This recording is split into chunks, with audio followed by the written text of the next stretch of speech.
I'd like to welcome everybody to our session today, Novel Leads for Ion Channels and Other Pain Targets. My name is Mark Keck and I'm the Chief Commercial Officer at Mayflower Bioscience. Before we begin, a few housekeeping issues for today's webinar. During our session today, all of your microphones will be on mute with the exception of the speaker. During the course of the meeting, if you have a question, please use the chat box at the bottom of the control panel that should be on your desktop now. The slide on your screen should be similar to the panel that you see on your desktop. Type your questions here at the bottom. Change the send to me and click send. Very simple. We'll do our best to address all questions at the end of the presentation. If you want to move the control panel out of the way, the corner icon with the two arrows that point at each other will do just that. A brief word about Mayflower Bioscience. Mayflower Bioscience sources and commercializes new innovative products for the success of life science R&D programs in the U.S. We have over 19,000 products and services from 35 different technology companies in the areas of cell biology, molecular biology, and drug discovery. Many of our initial suppliers were European-based companies, which is how we got our name, but we now represent novel solutions from all over the world. We're pleased to be representing VenomTech products and services in the U.S. VenomTech's products and services are designed to help solve a significant and very common challenge in today's drug discovery, the failure to find good new drug candidates using conventional chemical libraries. The company's targeted venom discovery arrays are the most comprehensive and flexible in the industry, and full hit-to-lead services are available to characterize and further develop active components. Our presenter today is Steve Trim, founder and managing director of VenomTech. Steve spent a decade working as a molecular biologist in drug discovery at Pfizer in the UK. He's worked extensively on pain therapeutics and developed expertise in tissue repair, gastrointestinal, and respiratory areas. Having worked across molecular biology, pharmacology, biochemistry, and anatomy, Steve has a deep understanding of drug discovery and the use of venoms and toxins in that area. Drawing on his expertise at Pfizer, he founded VenomTech in 2010 with the goal of solving the problems he had faced in finding new medicines. And with that, I will now turn the presentation over to Steve.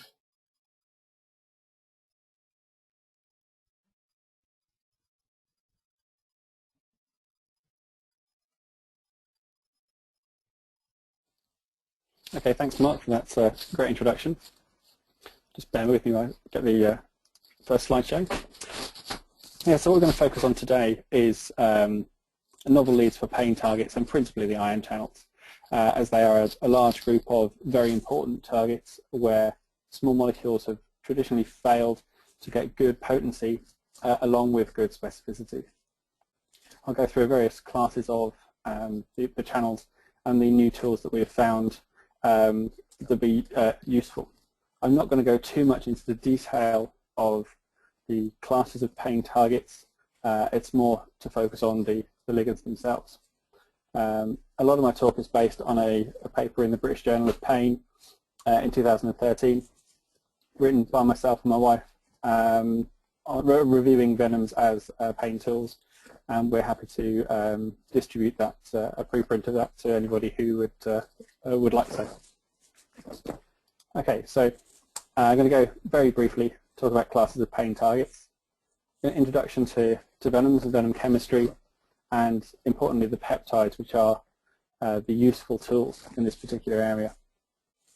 The main classes of targets I'll be talking about is the voltage-gated sodium channels, the acid-sensing ion channels, the transient receptor potential channels, calcium channels, principally the voltage-gated ones.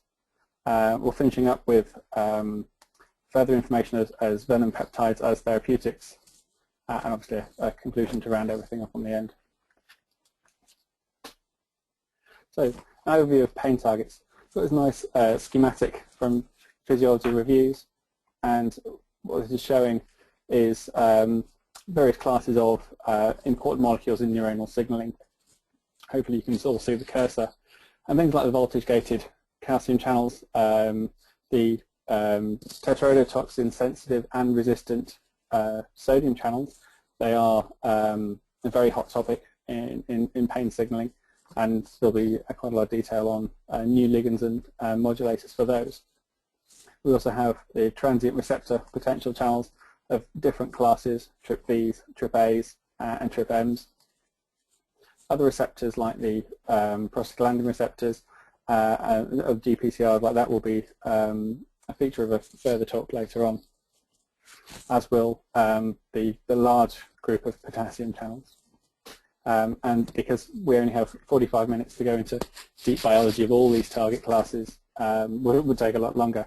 And so if you have any particular target classes that you'd like us to cover in future webinars, then please send that through on the chat. So venoms and venom peptides. Venoms are very complex mixtures, and we're talking about venoms from things like spiders, snakes, scorpions, anemones and jellyfish. These are all animals that actually use a liquid for predation, and also for defense against their predators.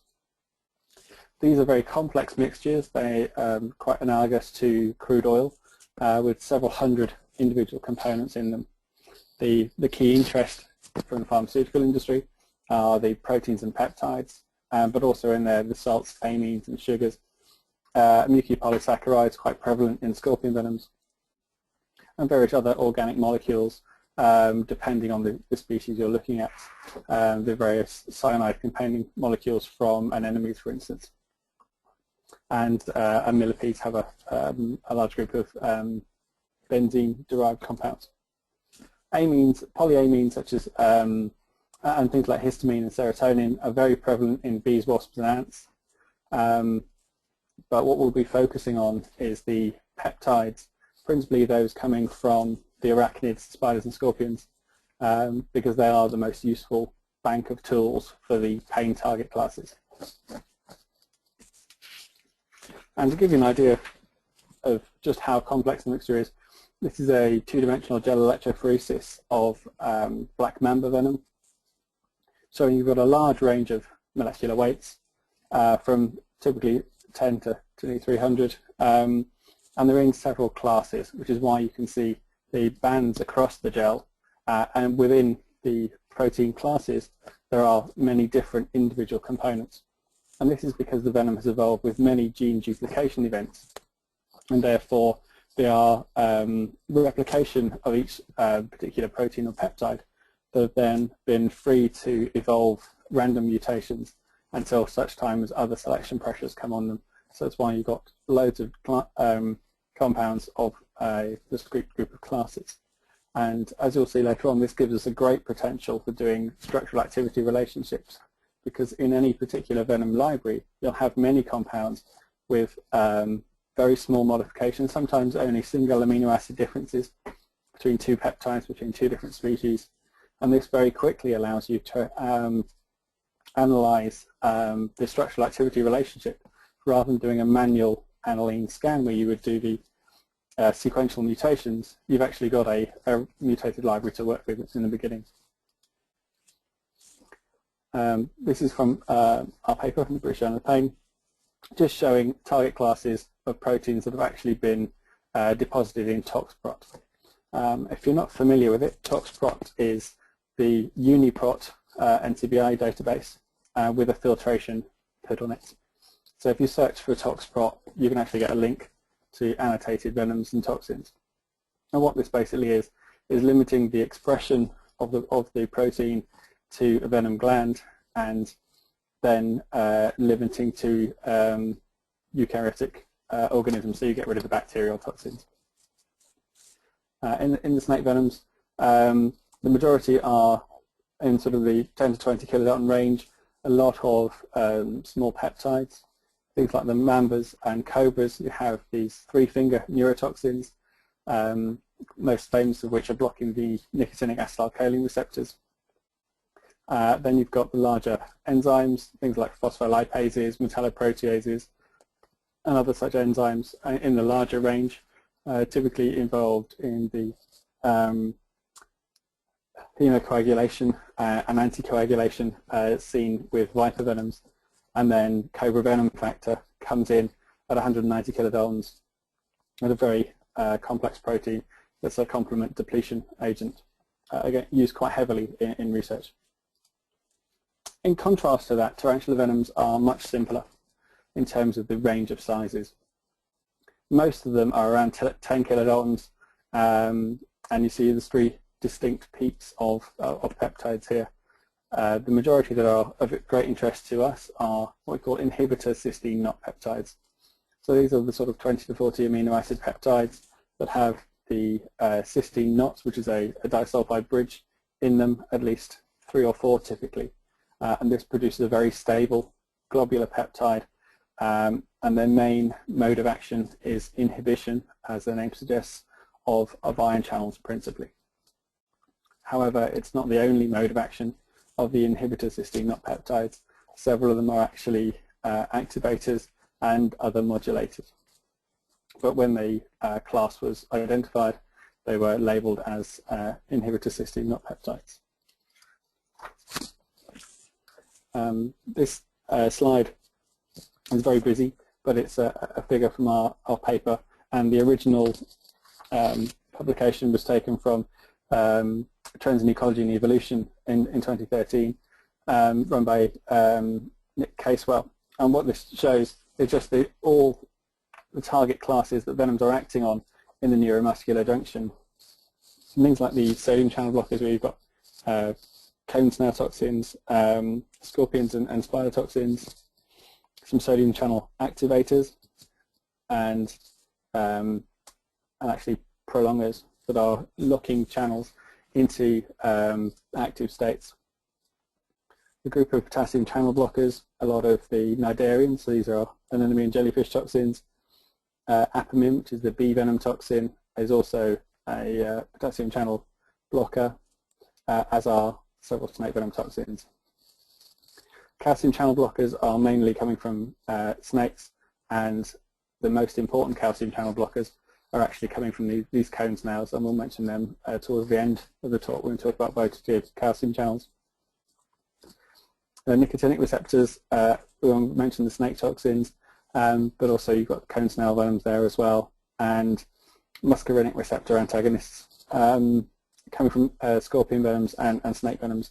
So here's a class of GPCR tools coming from snake venoms, and that'll be a component of a later talk. So if we move on to our first class of pain targets, I've put them first because in my experience working in the pharmaceutical industry, and also the state of the literature currently, the voltage-gated sodium channels are the top priority for pharmacological intervention.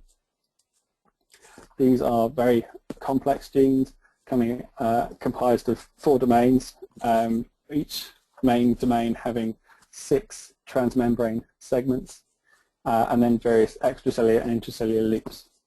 In this particular diagram, the extracellular is at the top of your page and intracellular at the bottom of the page. And they're labeled 1 to 9, so NAV 1.1 to 1.9, and then subdivided by their sensitivity to the pufferfish toxin, tetrodotoxin. But this is a sensitivity and not an absolute activity or not. So what's classed as tetrodotoxin sensitive, things like NAV 1.2 to 1.5, sorry 1.4, these are inactivated by tetrodotoxin at nanomolar ranges. NAV 1.5, which is a very important channel for cardiac safety, is a tetrodotoxin insensitive channel, but still has an IC50 of 5 micromolar. So it's still inhibited by tetrodotoxin, but there's an order of magnitude difference. And then we look on things like the peripheral nervous system expressed channels, NAV 1.7, 8, and 9. And these are the key channels in the pain research. And as you can see from this table, you've got NAV 1.7, which is tetrodotoxin sensitive, and then the two channels 1.8 and 1.9, which are tetrodotoxin resistant. And so that already implies that venoms and toxins are really useful at actually understanding the pharmacology of these toxin molecules.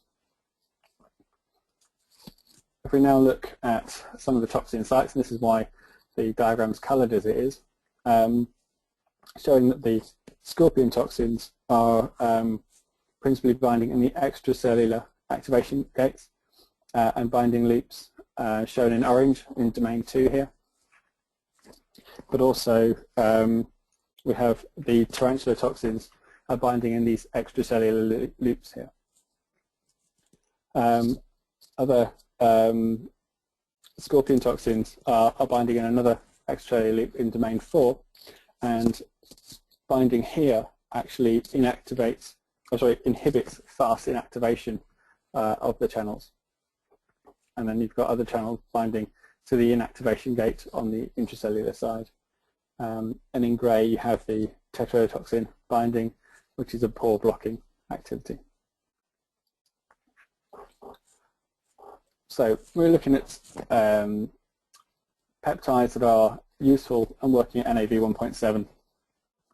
NAV 1.7 turned up as almost the holy grail of pain targets when the paper published demonstrated a congenital insensitivity to pain was actually responsible, was the reaction from a blockade, a genetic mutation in NAV 1.7 that inhibited signaling. Patients that had this mutation suffered from many injuries because they couldn't feel pain. It was not due to the pathology, it was due to the human behavior of not being able to react when something was tissue damaging. As a child, you never learnt what was bad to avoid. Also, a gain of function mutation, which actually leaves this channel in a much lower activation state, so it actually switches on much easier. And these patients turn up with a much worse pathology of erythrothermalgia, where you've got a vast tracts of red, really painful skin, where the sodium channel is firing action potentials in a pain-relevant mechanism that is then causing neurogenic inflammation in cutaneous tissues. So substantial evidence there that NAV 1.7 is really critically involved in pain signaling, but also that the channel is doing very little else. The only side effect that's been detectable so far of people with a NAV 1.7 inhibition has actually been a poor sense of smell, also connected with neuronal signaling. So the 5 toxins we have here come from diverse groups. The top one is from Grammostola spatulata, and these are very docile, small tarantulas. Classical inhibitor cysteine, not motif, and they've got a nice 10 nanomolar potency of NAV 1.7 and selectivity, importantly, over NAV 1.5 and 1.4. Howena toxin comes from a Selachosmia howena, a class as a Chinese bird spider, and again you've got a low nanomolar potency of this inhibitor cysteine, not peptide. What's really important to realize here is that the activity of these peptides is not linked to the pathology evident from any envenomation from these spiders. Envenomation from Grammostola species is pretty innocuous. It's mainly the mechanical damage that is a problem, because they're quite big spiders, whereas the Howena toxin actually does elicit immense pain. It's only when you look at the venoms separated out, you look at the peptides separated out from the rest of the venom components, you can actually discover the potency and specificity of these particular toxins. And then we've got toxin 3, which is Protox 2, comes from the Tarantula Thrixopalma puriens, and as you can see, very low nanomolar potency with a 10-fold selectivity over 1.5 and 1.4. This toxin immediately hit the literature with a lot of interest, being one of the most potent NAV 1.7 blockers available at the time. The next toxin is a very small cone snail peptide, again with a few cysteine knots, keeping it very stable and much higher potency with these particular toxins for 1.7, but a low nanomolar potency of 1.4. The outlier in this group from the publication in Journal of Medicinal Chemistry that's in EPUB at the moment is this last toxin, SSM6A. This is a centipede venom peptide, and it's stabilized in an alpha helix with a turn and a second alpha helix. And Murray et al. Couldn't get potencies less than 1 micromolar in their method, and they were using the Ironworks Quattro. So this is 384 well high throughput electrophysiology, and in their hands they were unable to see any significant potency with this peptide. However, the group that published it originally, Glenn King and co in the University of Queensland in South Australia, showed actually a much more potent peptide. They were doing wholesale manual patch clamp, which, although is much slower than the Quattro in terms of throughput, it is much greater sensitivity. And what they see here is a peptide of a 25 nanomolar IC50, and with great selectivity, over 600 times greater than NAV 1.5, but also an average of 150-fold selective over the rest of the voltage-gated sodium channels in the class. The same group have just published a paper that was just released as an e-publication last week, where they've done a screen of 206 venoms using a 96-well flipper-based assay. So this is a voltage-sensing dye-based high throughput, sort of moderate throughput screen at 384 wells. Columns 1 and 12 are positive controls, and then the wells in blue are NAV 1.7 inhibitors, and those in red are activators of NAV 1.7. Out of their 206 venoms they screened, they found 84. It was about 40% activity. Some of those are inhibitors, and some of those are activators. What is really interesting is in some of the same wells, they actually found an activation that then proceeded to be an inhibition of the veratridine stimulation. And so from this, they took 7 peptides, which they feel are the best candidates for taking forward. They're all following the very similar cysteine knot motif. And also, it was very interesting as well, is they've all come from species that have never been published before with this pharmacological activity, just showing and backing up something that the group published a couple of years ago, suggesting only 0.1% of the available tarantula venom peptides have actually been studied so far. And several of these they'll actually be taking forward into further work. When we look now at NAV 1.8, there is a lot less in the literature with regards to specific NAV 1.8 peptides. My feeling for this was that at the time NAV 1.8 was a very popular pain target until the publication of NAV 1.7 being much more significant, and research then switched, and so the majority of screening in terms of peptides and pharmaceutical development has switched to 1.7. But we still have tools that are working on 1.8, and the overall message here is that further screens of venom peptides at NAV 1.8 are required to then do sequence alignments and some structural activity analysis, like has been done on 1.7, to actually develop better and more specific peptide tools. But I feel that it is definitely accomplishable in the very short term.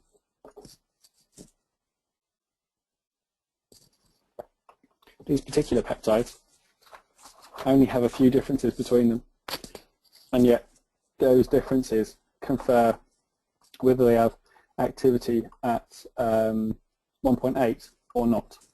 So already there is enough information there to start building on with other peptides and actually develop an SAR approach to get a targeted NAV 1.8 peptide. I previously mentioned the protoxes, the experimental Protox 1 and Protox 2 both have activity at NAV 1.8. With Protox 1, this is about 150 nanomolar EC50, and the two peptides, although they're coming from the same animal and binding the same types of channels, they're quite distinct in their sequence motifs, although they all contain these very familiar inhibitor cysteine knot sequences. NAV 1.9, there isn't any tools in terms of peptides currently described, but I feel this is actually a problem with the technical ability of working with NAV 1.8. It was the last one of the three to be claimed and expressed, and has been much harder to work with. And so I feel that this is very much a lack of data. People that have screened with 1.9 have generally used the voltage sensing paddles from 1.9 and cloned these onto a potassium channel core to actually then be able to study binding of the 1.7 to the voltage sensor paddles. Metalin is the bee venom peptide. It's an activator of 1.9, and there is slight activation with Protox 1 and a TSV from the Titius scorpion.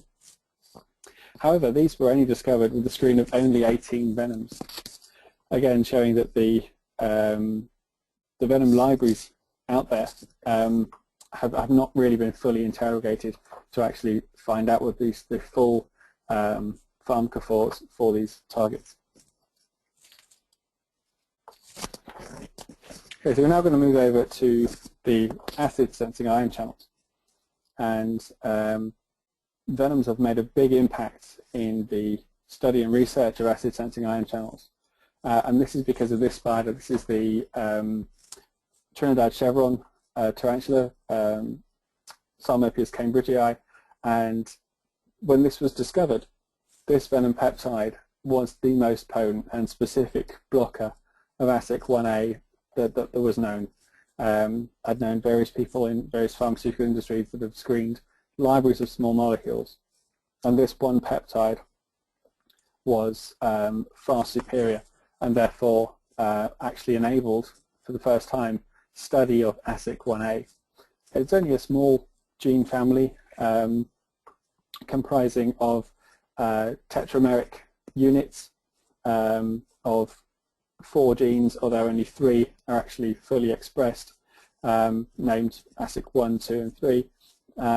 And what we find is actually you get homo and hetero tetramers of these channels, and different peptides actually have different potencies of the different types of receptors. So the venom peptides back in 2005 actually unlocked the ability to study acid sensing ion channels, principally in inflammatory pain, because they're detecting protons, which you get in from decreased pH, increased acidity in poor circulation situations such as inflammation.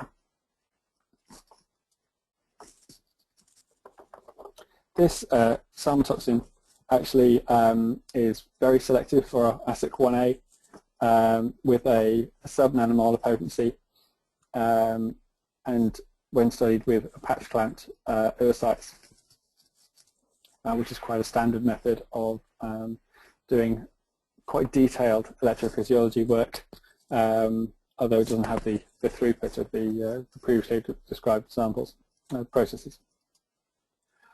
When salmotoxin is put on the other homomeric channels that are important in pain and inflammation, 1B, 2A, and 3, there is very little activity to be seen. And this is the same when they're sampled against the heteromeric channels of 1A, 2A, and 1A, 3 heterotetramers. And it's not just the spider bones. The anemone peptide, APEDX2, is a ASIC3 blocker. ASIC3 is thought to be less involved in the sensory neuron pain transmission, which is why when APEDX2 was discovered, it was had less of an impact than the salmotoxin, but it's still a very useful tool. A potent blockade of the ASIC3 channels, again expressed as recombinant in oocytes. We've got a 60 nanomolar IC50 there, and we're up to a 100% blockade of the ASIC3 current. However, unlike salmotoxin, the APEDX2 is also potent at the homotetramers, with most potent being at the 2B3, and at least at the ASIC 1A2, 1A3 tetramers, and this is 2 micromolar. So it gives you a good range of pharmacology, but the important thing with APEDX2 is in the heterotetramers there has to be 2 ASIC3 subunits in there for actually any APEDX2 activity. And then much more recently, snake venom peptide entered the scene for ASIC channels, and this made a big splash. I was even published in the BBC News over here in the UK. This comes from the black mamba. It's a cysteine a 3-finger toxin, much like the nicotinic acetylcholine receptors. The difference is that this actually is potent and specific at ASIC 1A, but also has activity at some of the heterotetramers as well. And the initial publication stated that they found 2 peptides, which they called mambolgins, a combination of mamba and algesia. And they named mambolgin 1 and mambolgin 2. Mambolgin 2 only had a single amino acid difference from mambolgin 1, and some of our own data in-house has shown that actually this is just a unique variant in a small population of black mambas. It's not a routinely expressed difference in the channels, but this single amino acid difference did have a slight impact on the pharmacology of these peptides. As you can see here, it's most potent at 1A, but also the 1A, 2B heterotetramers, and then less so at the 1A and 2A tetramers. Using these peptides, because they are very stable, give them as an IV bolus into rats, and measure them in a standard pain test, the analgesic tail flick. And you can see here that you've got a great increase in time, which is therefore a reduction in pain sensitivity of the rat's tail. As you can see on the left here, the vehicle has a very low time score, so as soon as it's hot, the rat flicks its tail off. Morphine, you see a very high increase, so about 400 seconds. And this is indicative of the analgesic effect. And mambolgins have a slower time, but it's still a very significant analgesic effect that's not blocked by naloxone, which is showing, not unsurprisingly, that it's a non-opioid mechanism. in this instance. And then if you use an ASIC1A knockout mouse, it's not a surprise that you actually do not get any effect of the Mantle genes, just sort of back proving that it's working through ASIC1A. And unsurprisingly, salmotoxin has a similar effect. It's just slightly less efficacious. Further work they've done on these is standard locomotor tests, where they showed that the membranogens had no effect on sedation or locomotor activity, whereas morphine is very well characterized at dampening both locomotor and responsiveness. Okay, so now we're going to move on to the transient receptor potential channels. So there's a class of ligand-gated cation channels, very famous for their activity in thermal pain, particularly TRPV1, class of the vanilloid receptor, and the vanilloids that are activating TRPV1 are those such as capsaicin, which is the hot component of chili. There is 6 members of the family, but the most important ones for pain sensation are TRPVs, TRPA1, which is a single member of the family, and TRPMs. So these are the mellostatin related channels, but they also are known as the menthol receptors. So TRPMs, particularly TRPM8, is responsible for signaling cold pain, such as that from evaporation of solvents such as menthol.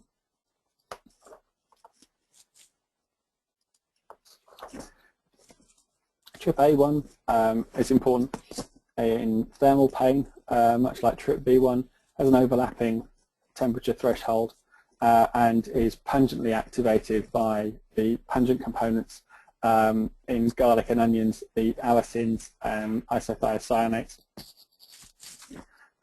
Here we have Protox1, our friend from the Tryptophan we've seen before, having further activity in these channels, whereby activation is caused by mustard oil in suspension, often in DMSO, causing an inward current that is then majority blocked by Protox1. This is the only published peptide in TRPA1, and I think that is very much the case of that people are only just starting to move away from the organic oils such as allicin and mustard oil for this channel. With TRPV1, we do get peptides that are actually activating TRPV1, and this is very much involved in the pain sensation and pain delivery. So these animals that are, the tarantulas are developing and evolving TRPV1 activators are very much defending against mammalian predators, because it's going to feel like an injection of capsaicin, an injection of Tabasco sauce, and these peptides give us a lot of very interesting pharmacology to be able to study the channel activation. The vanilla toxin, it comes from the Psalmopoeus cambridgei.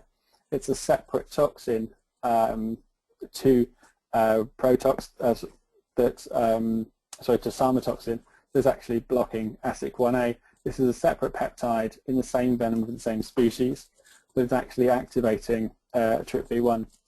The second peptide, DKTX, is come from the Chinese bird spider, a different peptide from the same species mentioned earlier. And this is quite unique, having 2 cysteine knot peptides with a linker, and actually allows it to actually bind to both parts of the channel at the same time, locking it in the open state. And a great example of that was published a few years ago now, showing that capsaicin has a very short spike of a current, and the hoanotoxin actually has a prolonged activation of the channel. It's a much longer onset in pharmacology, a much bigger peptide. Once it's locked in place, and it locks those gating paddles in the open position, then it doesn't actually wash off for a very long time. but addition of the antagonist ruthenium red, which is a pan trip channel blocker, is able to once again close the channel back to baseline. Moving on to voltage-gated calcium channels, I'm going to mention one very pertinent example, and this is an N-type calcium channel blocker called Prialt. The compound name is iconitide, and this is a cone snail peptide, and these snails are living mainly in the Pacific waters. You've got soft-bodied snail that's actually feeding on vertebrates, principally fish. And in order to do that, it has to inactivate its prey, who's much stronger, much well-armored, very, very quickly.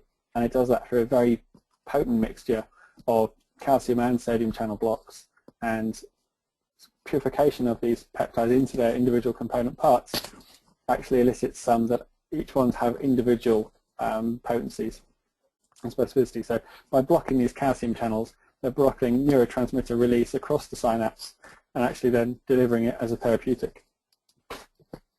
Prialt has made it to the clinic and has already got revenues of 20 to 30 million in the first couple of years each year, and it has to be delivered by a intrathecal pump. So it's a mini pump infusion injected into the intrathecal space, and this then slowly diffuses into the spinal cord, blocking the synaptic transmission. The graph showing here is actually showing a reduction from baseline pain. From the patients. Because it's a diverse patient population, they normalized everybody's pain to 0 and then recorded the reduction from that level of pain recorded by the patient from using the mini pumps. Prialt has also then been cyclized to provide much greater stability and longevity of the peptide, and to look at potential oral options. Although the cyclization of the peptide produced good oral stability, it failed to produce the a strong potency that was seen with the intrathecal delivery, and that was based on blood-brain barrier penetration. So the core market is this intrathecal mini pump, but it's a recombinant venom peptide with very minimal modification that has made a significant impact into the pain therapeutics. So when we're looking at peptides as general therapeutics, this review published in Drug Discovery Today earlier this year, showing the strengths and weaknesses, opportunities and threats of peptides. And their review was focused on biomimetic peptides, so mimics of natural human peptides, and not with any mention of venom peptides, which I feel was a great omission. When we're looking at the weaknesses, for instance, the chemical and physical instability that a lot of peptides see are actually not seen in the venom peptides. And a great example of this is the centipede peptide, SSM6A, which, if you remember, is a NaV1.7 blocker. This has been stable in isolated human plasma for over a week, which versus a bradykinin peptide, which was only recordable for 74 minutes. And they've also done work with the rodent nociception in the formalin model, so the early and late phase formalin, and this peptide is still active 4 hours after dose in the late phase formalin activity. So venom peptides are much more stable and much more usable as therapeutics, and there is some literature showing that some of them have oral availability, and a lot more of them can actually have this engineered in through a structural activity study and reducing the peptide down to its smallest component parts. When it comes to membrane permeability, all the targets we've spoke about today have all been present on the outside surface of the cell membrane. However, there is a large group of venom peptides which are cell penetrant. So the chances of engineering in cell permeability to hit intracellular targets are also there in venom peptides, which are not there in a lot of other peptides. There are already 15 venom-derived drugs on the market. Not all of these are peptides. Captopril, for instance, the first ever high blood pressure medication, was actually a mimetic of the peptide.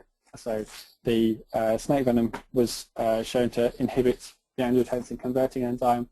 It allowed the biologist to understand how that mechanism worked in blood pressure regulation, and then the drug on the market is actually a small molecule mimetic of the peptide.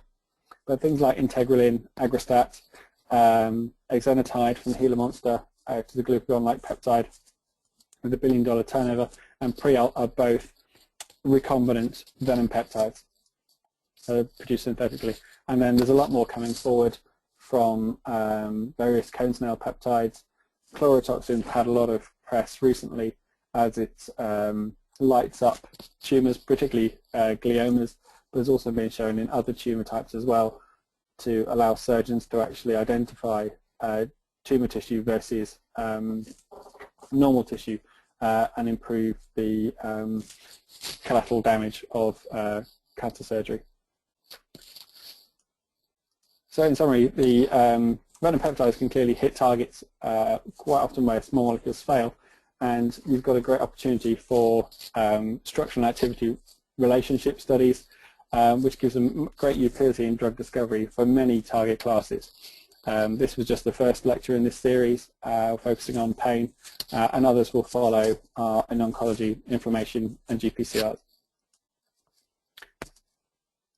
And the important thing when it comes to drug discovery is that there's good precedent of venom peptides making multi-million-dollar drugs and even billion-dollar drugs in case of captopril. Okay, thank you very much. I'll hand you back to Mark, who hopefully has some questions.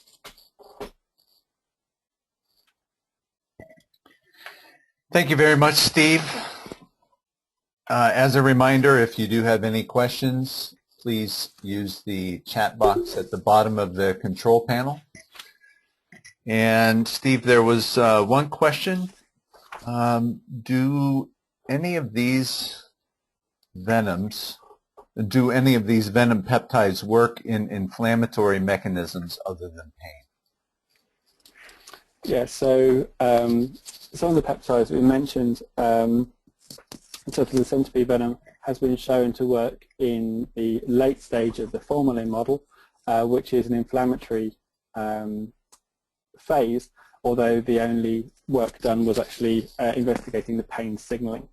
There will be a further lecture on venoms working in inflammatory mechanisms at a later date, and there are several of those we will go through in that later webinar.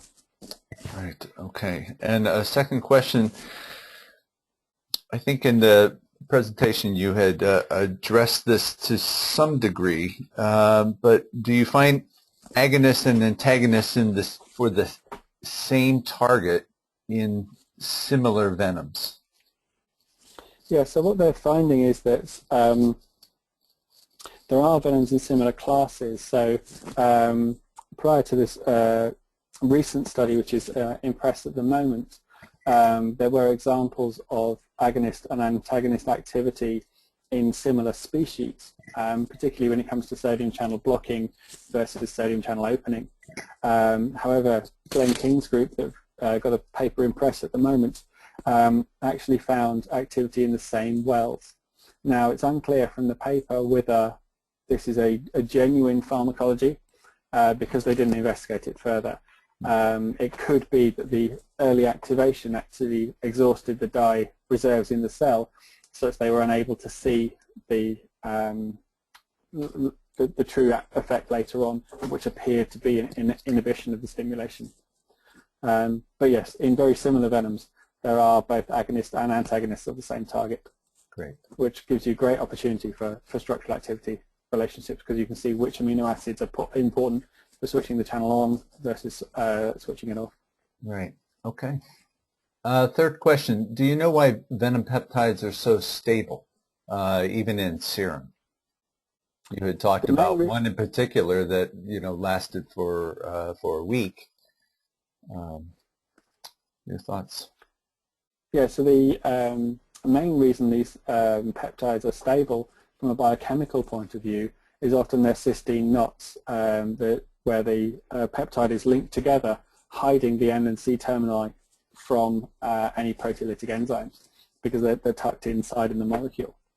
There's also an evolutionary reason for venoms to be stable, because these are expressed into the gland of the animal in terms of the snakes and spiders, or it's actually into the nematocysts of the cnidarian, where the venoms actually sit in the gland ready for use. And these are exothermic animals, so they're typically at 20 to 30 degrees in tropical climates. And when they bite their prey, that venom has to be active. So there's a strong evolutionary pressure for these peptides to be very stable.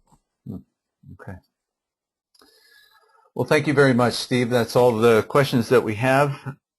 For those who've attended, just to let you know that if I will be following up with an email that will we've recorded this presentation and we will be posting it on our website, and that will be available for you to go back and listen, or to direct others that could not make it today for them to be able to listen. The slides will also be made available, and if you have interest in receiving those, just reply to my email along with any other questions that come to mind in the meantime.